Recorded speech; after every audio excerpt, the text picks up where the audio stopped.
there seems to be quite a lot of things going on here. So, first of all, there's some kind of like teaser on Steam about a new DLC, the Viking Sagas for Age of Empires 2 Definitive Edition. We see a screenshot, a little snippet of, the architecture and whatnot of the new civs. Also, hello to those watching on Twitch and YouTube. What's up, guys? So it seems like we're gonna get some new civilizations, and I see the longboat there. And I wonder if they're gonna do the same thing that they did with the Indian DLC, where they took the Indians and they split them up into 4 different civilizations. I wonder if they're going to do the same thing here, because if we're going to make the Viking sagas, but they're going to have one civ called the Vikings, and then like 3 other civs called something else, that does feel a little strange. So I think they're going to do the exact same thing that they did with the Indian DLC, take the Vikings, split it into like 3 or 4 civilizations. That's kind of what I think is going to happen.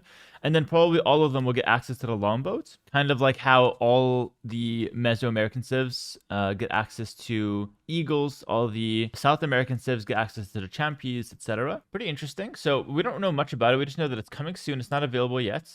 3 realms, 1 Viking warlord, your adventure. Let's take a look at this little graphic that they're giving us. So we see some new units. We see longboats in the back. We see berserk still there. Mix of infantry. I think that's some kind of axe thrower in the back. They're going to get a new axe thrower. Interesting. 3 new civilizations forged by conquest and war. Okay, so unleash the fury of the north like never before with the latest expansion for Age of Empires 2 Definitive Edition, the Viking Sagas. Set sail to embark on daring adventures and ruthless raids in an epic 3-part campaign. Command the Danes, the Saxons, and the Varangians. I don't know how to say that one. Yo, that's cool. I know about the Danes. I know about the Saxons. Okay. And then we have the Varangians. I don't know about those guys. Each with unique units, technologies, and tactical strengths to open new strategies in campaign or multiplayer. It's gonna be a multiplayer DLC. So yeah, I think they might split the Vikings into these 3 civilizations. So if I understood this correctly, I think we're gonna get 2 new civs and Vikings reworked. I'm not sure though. I could be wrong. No, maybe it's just 3 new civilizations and we keep the Vikings. I don't know. But either way, 3 new civilizations. And then another little graphic, but it doesn't really show much. That's the current Viking castle there. We see Berserk, so they're going to stay in the game. And that's pretty much all we can see from the Steam side of things. But let's take a look at this one. So they're celebrating age in 2026, where we're at and where we're going. So I don't know if I want to read the whole thing here, but this is basically where we're at. They're talking about what they've been doing.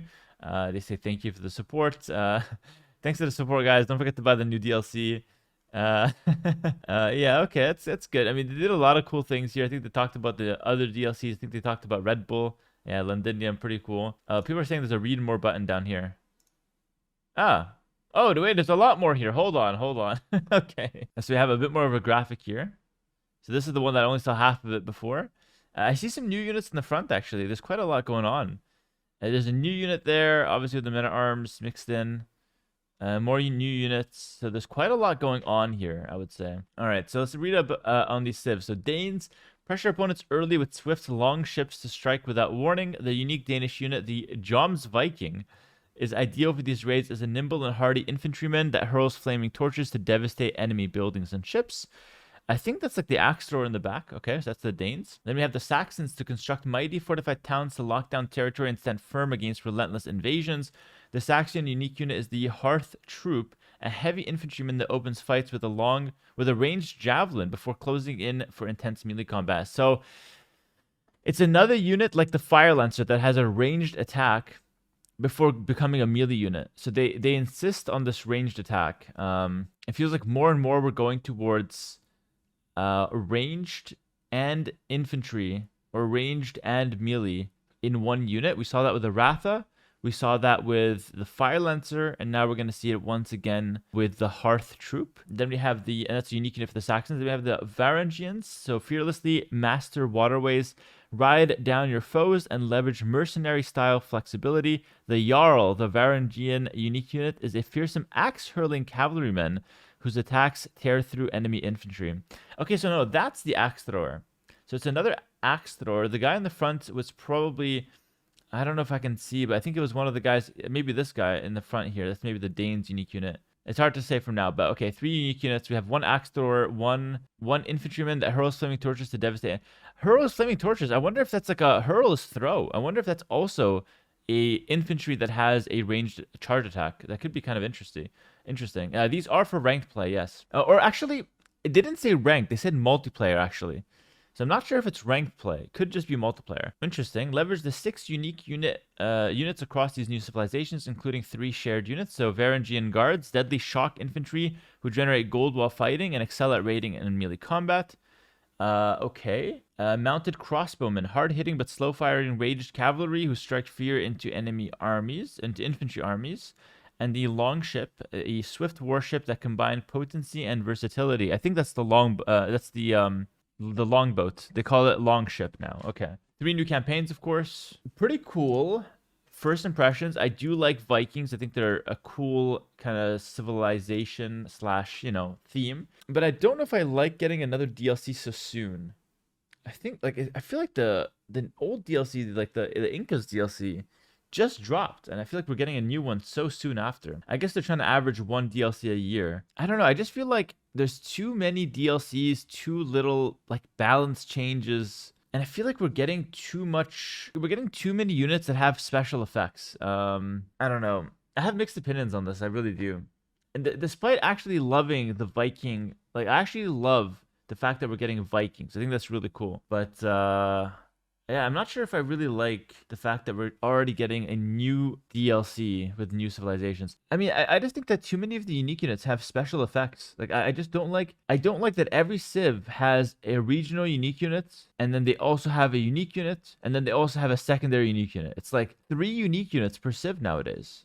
That's crazy. How are you supposed to know all these matchups? Well, it does get harder for sure. As a pro player, it's actually difficult for tournaments for sure, but as a casual player, it's even more difficult just for your average rank game. It's the most popular RTS in the market. Of course, they want to capitalize on that. No, I totally understand that. I actually completely understand that we're trying to make some money here. I'm actually very in favor of, keeping the money flow high so they don't go bankrupt and just pull out entirely, right? But I don't think that every DLC needs to have 3 different units. You know what I mean? I like the old recipe of 1 unique unit, 1 or 2 unique techs, and then some bonuses. I think that was good enough. I think when you have too many unique units, you enter a stage where every civ just feels too different, which is a balanced nightmare, Honestly, as a relatively new beginner, the most confusing part of learning and progressing in this game is the unique units with the confusing gimmicks. Yeah, dude. You don't know how to counter. I completely agree with that. Actually, you know what? Before we start playing, I think I want to open up a little discussion. So we obviously just read through the new civilizations that are coming. There's 3 Viking civilizations. I want us to start by saying a few things. So number 1, I think it's great that we're getting new DLC and new content because it shows Microsoft's continuous investment into the game and into the space. This is objectively a good thing if you're an Age of Empires 2 fan. It's good for Microsoft to make some money. It's good for AoE2 fans, campaign enjoyers, and multiplayer enjoyers alike to get new content to play with, keep things fresh, etc. That's all very, very good. And I personally think that the Vikings is a great theme for a DLC. That gets me hyped. I'm not gonna lie. That gets me really excited. I love the Vikings. I love that kind of theme, raiding and whatnot. So super cool. Love that we're getting a Viking DLC. However, we read through some of the changes, and obviously it's too early to tell, but it does seem like they're going with the same recipe that they did for the last 2 DLCs, where every civilization will get a unique unit that has a special effect. Then they also get some kind of regional unique unit, and then in some cases even a secondary unique unit. And this is per civilization, and there's 3 new civilizations coming. Now, I want to start by reading out a comment from the chat earlier that we got that kind of kickstarted this whole discussion. And Nolan Rugat said, honestly, as a relatively new beginner, the most confusing part of learning and progressing in this game is the unique units with the confusing gimmicks. You just don't know how to counter them. And this is something that, the reason why this comment resonated with me so much is that when I was hosting the King's Gauntlet and all the streamers were playing, the number one thing, we saw it with Day9, we saw it with Grubby, is that they would see a unique unit and they'd be like, I have no idea what this guy does. I have no idea how to counter it. And I don't even know what it costs. They don't know anything about this unit. It's sure, you can just pause and read up on this unique unit, but there's 55 civs in the game. And nowadays, every civilization that's coming out new, the old civilizations, most of them had 1 unique unit with a couple unique techs and then maybe a regional unit. That's all it had. Nowadays, unique unit guaranteed, unique text guaranteed. That hasn't changed. But then every civilization coming out has some kind of secondary unique unit. We saw it with the South American DLC. All right, we have the Ibira Pemba warrior.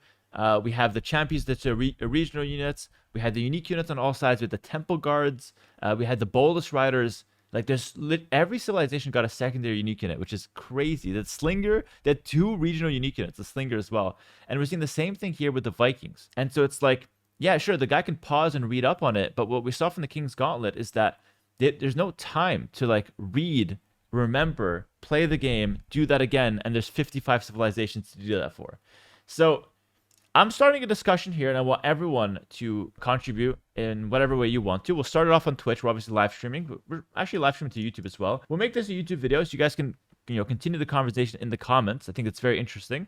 I personally love game design, and I love Age of Empires too, so I'd like to comment myself and then kind of kickstart discussion a little bit. But it's the kind of situation where there's no right answer. But what I want to see personally is I want to see a little less of the unique stuff per civilization. I actually love that we're getting new campaigns. I think that's great for the game. It's very exciting for me to just jump in and play one of the new campaigns here and there. It's very exciting for the new players. It's very exciting for old players that will just come back to the game, buy the DLC, play the campaigns. That's fantastic. Like, more content is great. But I want to see a little less unique stuff per civilization, so it's easier to keep track and keep in mind what you're dealing with when you're playing against them, and also when you're playing with them. So, like, my take is Age of Empires 2 has always been different than some other RTSs. Like, for example, Age of Empires 4, Warcraft 3, those RTSs, every civ is completely unique, and it worked beautifully because they had limited civilizations. AoE2 went a different direction.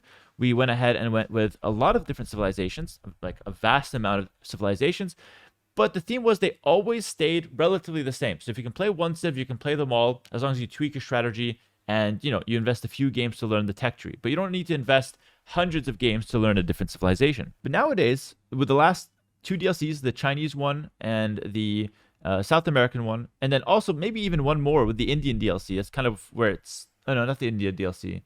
No, it was the Chinese one that started off, I would say. And then now with the Vikings one coming out, those three DLCs have way too many units and way too many special effects. We're seeing more infantry that have a special effect like the Fire Lancer, where they have a ranged charge attack or ranged attack first, and then they go into melee combat. So they have like a charge, yeah, it's called a charge attack, I think, where it's like a ranged attack, and then they go into melee combat, similar to the Fire Lancer. We're seeing more units that do that. And I just feel like it's too much to have these special effects on every single unit, and then also on top of that, give these civilizations multiple unique units. So that's my take. I love the new content, but I would really like to see less effects on these units, or at least less unique units per civilization. And I'm going to read some comments now, see what people are thinking about that on the live stream, create some discussion around that. Is that a fair thing to request as a player? Like, or do we just have to concede the fact that, no, from now on, the recipe's perfect. Every new civ has to have a lot of new stuff for it to sell or for it to be interesting. I don't know. I think it would be perfectly interesting to have a new DLC without having that many new effects into the DLC. Okay, someone said it's okay to request, but what do you propose? That's very fair. I agree with that. You have to propose something different. What I propose is pretty clear. We do the exact same thing where we bring new campaigns, new civilizations, but we limit the amount of unique stuff per civilization. 2 unique techs is a standard. That's very good. Unique unit from the castle, that's very good. And I would say one more other thing. Like, either you give them a regional unit, like a new regional unit, or you give them a secondary unique unit or a secondary ship unit, something like that. I think that's enough. I think one additional thing per civilization. But nowadays, the civs are getting 2 or more additional things. So that's my proposal. I think it's pretty straightforward. Yeah, that's not even to mention unique buildings as well. Long-term players are ready to adapt to the subtle changes to high-level games with new units and effects. Beginners, it doesn't matter. I don't know if it doesn't matter for beginners. I agree with you that high-level players or experienced players can easily adapt to the new stuff because everything else is known.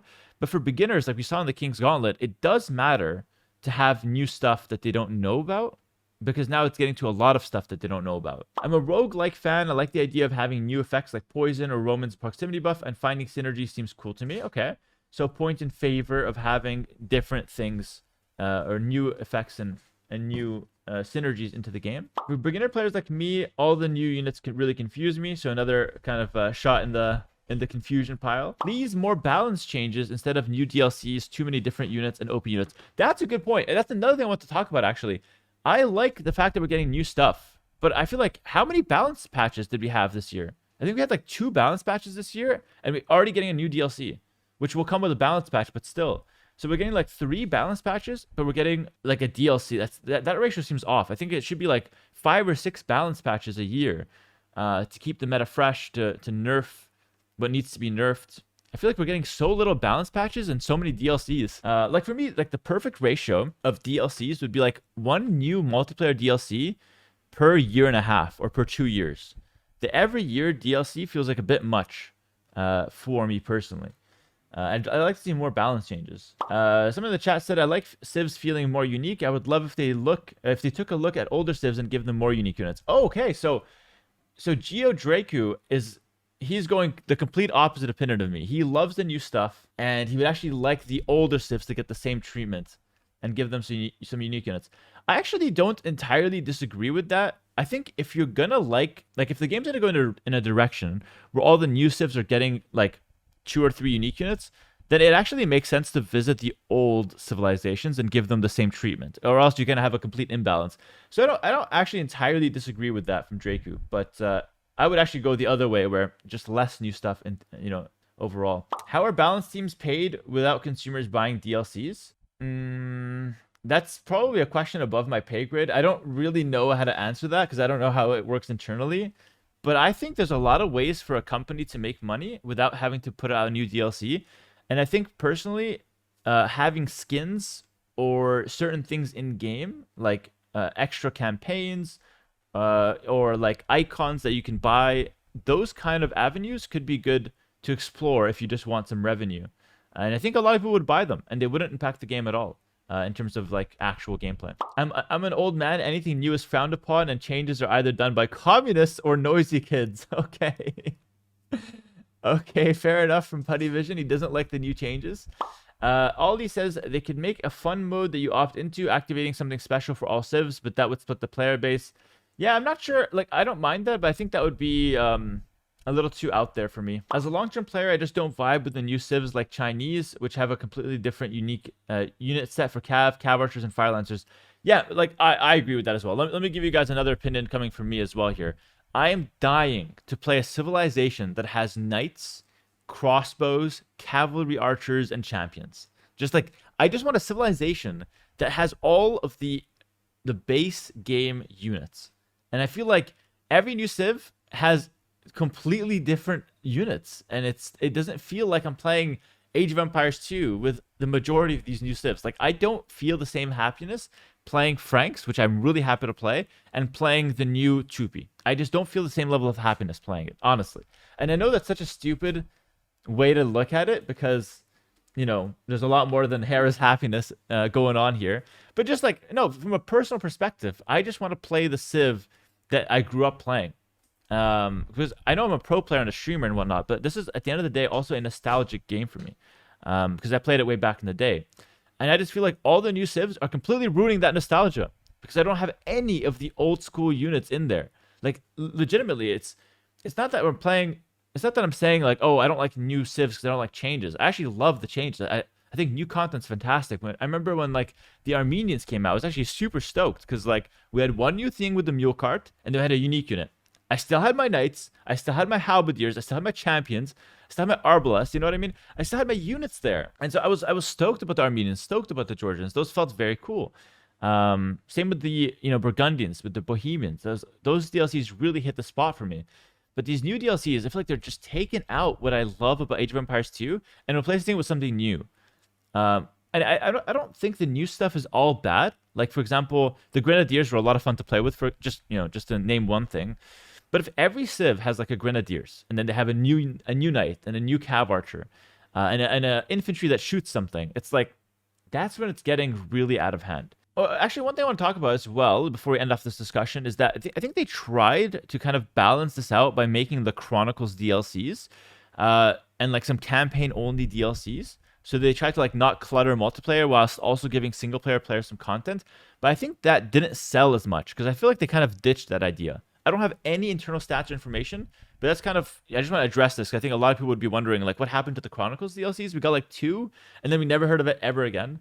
So I really don't know how that played out, but I saw some comments in the chat worth addressing for sure. It's still such a popular game. Of course, it's going to change and transform into more complexity. It can't stay the same way forever. Okay, but what if it got new stuff and it changed, but it changed less than what it's changing right now? Because like, again, I think you can put the Vikings DLC, but just take out 2 of the unique units and replace them with like generic units. So you just give them like a couple of new things and that's it. And I think that would sell the exact same way, honestly. I don't think that's going to sell any. I don't think a casual player is going to look at this and be like, oh, wow, a new DLC. It doesn't have a new Night Line, and it doesn't have, a Fire Lancer. I'm not going to buy this one. I'm going to pass on this one. I don't think that's how new players or beginners or anything would think. I think, or like new consumers. I think they're going to look at it and be like, oh, Vikings, that's really cool. What's the unique in it? Oh, wow, it's Viking themed. I'm in. I think that's all it is. You know what I mean? It's the first time I disagree with you, to be honest. Okay, so what do you propose, True Paladin? Let's hear it. Seriously, anyone's welcome. Like, opposing views are great. I think that's what makes for a good discussion video. We're kickstarting the discussion, and we're going to see how, where it goes from here. And by the way, all of this will probably lead to 0 changes. I want to make that perfectly clear. I highly doubt any of this will actually lead to a change. But I think, talking and discussing is fun. And I like to, have a healthy discussion. I think it's nice. I think it's only positive things can come out of it anyways. I agree with there being not enough balance patches anymore. They released a bunch of DLCs lately, yet when they released the last balance patch, somehow it broke the game for a bunch of people. That's true. The game would close right after launching it, and they took forever to fix that. That's actually really true. That's a good point from T-Boss. They put out a balance patch. It broke the game for many people, and like people for months just couldn't play the game. And like it took them months to fix it or something like that. It didn't happen to me, but it genuinely saw a lot of complaints about that, and it felt like it took them forever to fix that. I agree with the comment that new stuff is fun and good, but older civs being addressed would be exciting. A rework on a civ like the Franks would be exciting. Yeah, okay. So let's end on this. Let's end on this point, because I think this is like we're kind of going a little in circles now, because we had that point come up earlier. But I think it's a great point to end on. I think a lot of people are thinking that if we're gonna go down the routes where we have a lot of new units and whatnot, then we should definitely visit the old civs. And actually, again, I agree with that. So we're gonna end this discussion here for now. But again, it's gonna continue on the YouTube side of things, and we're gonna try this kind of style of video. And if you guys like it, we'll do more of it. But we'll end this discussion now by saying that I would say personally, I'd like to see new DLCs for sure, because that's good for the game and it keeps the game alive and it keeps Microsoft, happy, making some money, investing and all that. But I want to see less unique stuff into the civs. But, and I got my mind swayed a little bit by some of these viewers, if we are going to go down this path where we have new stuff for all the new units and a ton of new things, not just new unique unit, but new effects, regional unique units, secondary unique units, if we're going to have all of that packed on these new civs, I think it's only fair that you revisit the old civs. If you need a practical example of some of the power creep that we're seeing, the Slavs right now are like 40-something% win rate, like 41% win rate, 42% win rate in most elo brackets, but especially in high elo bracket. And like the Slavs are the perfect civilization to show an older civilization struggling because it just got no new stuff, and all of the other civilizations got so many new stuff that directly counters the Slavs. Fire Lancers, Boldest Riders, Champion Warriors, all of which have like something that hurts the Slavs one way or another. So like if you need a practical example, that's certainly something that, is, or certainly one civ that has gotten power crept. And I think we'll end the discussion here. So thanks for watching on YouTube, guys. Let me know if you guys did enjoy these kind of discussion videos, and let me know in the comments your thoughts on the situation. Are you excited for the new DLC? Do you like that there's a lot of new stuff? Would you wish that there's less or more new stuff? What do you think about visiting those older civilizations? What do you think about the Chronicle style DLCs where we have like campaign only and non-ranked civilizations being thrown in there? Or do you like every civ that comes into the game to be playable unranked? What's your take on all of that? Let me know in the comments, and get hyped for the new DLC. I don't let any of this discussion change the fact that I'm actually very hyped for it. I love the Vikings, and I'm excited to try it out. So let me know your comments. Let me know your thoughts in the comments, and I'll see you guys in the next video. Peace. Gotta buy YouTube in the chat, guys. A little quick buy YouTube, and we'll end it there.